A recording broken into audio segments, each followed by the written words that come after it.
আজকের ভিডিওটা খুবই ইন্টারেস্টিং, একটি সংগ্রামের ভিডিও।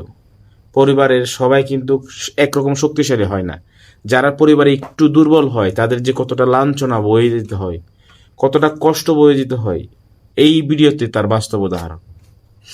ভিডিওটা দেখবেন এবং আপনি একটু চিন্তা করে দেখবেন। দেখুন, পাশের মাও উঠে গেছে পানি থেকে, আর ভাই বোনও উঠে গেছে, কিন্তু বেচারা শরীরে শক্তি নাই আর উঠতে পারতেছে না।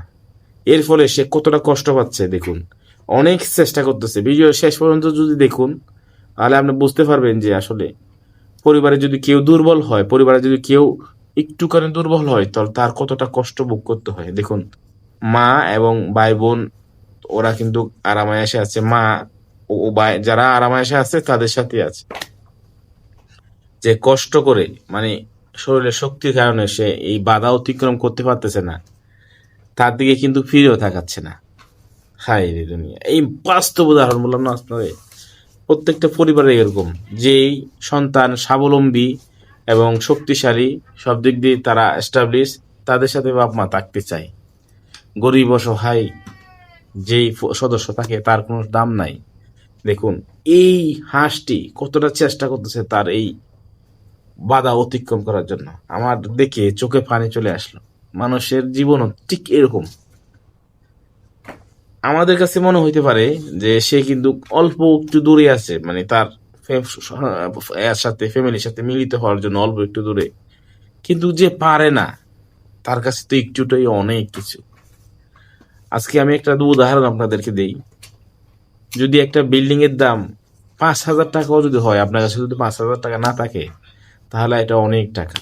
ঠিক এরকম দেখুন, অল্প একটু কারণে সে পরিবারের অন্য সদস্যদের সাথে বিচ্ছেদ হয়ে যাচ্ছে।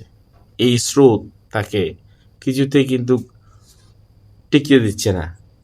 সে থাকলে, এখানে থাকলে নির্ঘাত সে মারা পড়বে। সর্বোচ্চ দিয়ে কিন্তু সে চেষ্টা করতেছে, কোনো মাথায় আসতেছে না।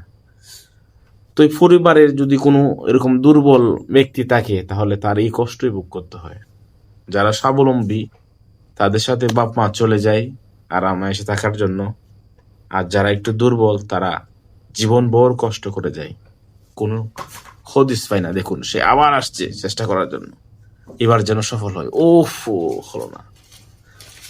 আমি মানে মনটাকে মানাতে পারতেছি না, আমার কষ্ট অনেক, মানে এমন একটা কষ্ট চলে আসলো।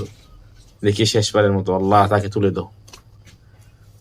ও ওয়াও, মাশাআল্লাহ মাশাআল্লাহ মাশাআল্লাহ। শেষ পর্যন্ত কিন্তু সে তার পরিবারে ফিরে যেতে পারলো। কেমন লাগলো ভিডিওটা অবশ্যই জানাবেন, আর ভালো লাগলে শেয়ার করে সবাইকে দেখার সুযোগ করে দিন। ধন্যবাদ সবাই, আসসালামু আলাইকুম।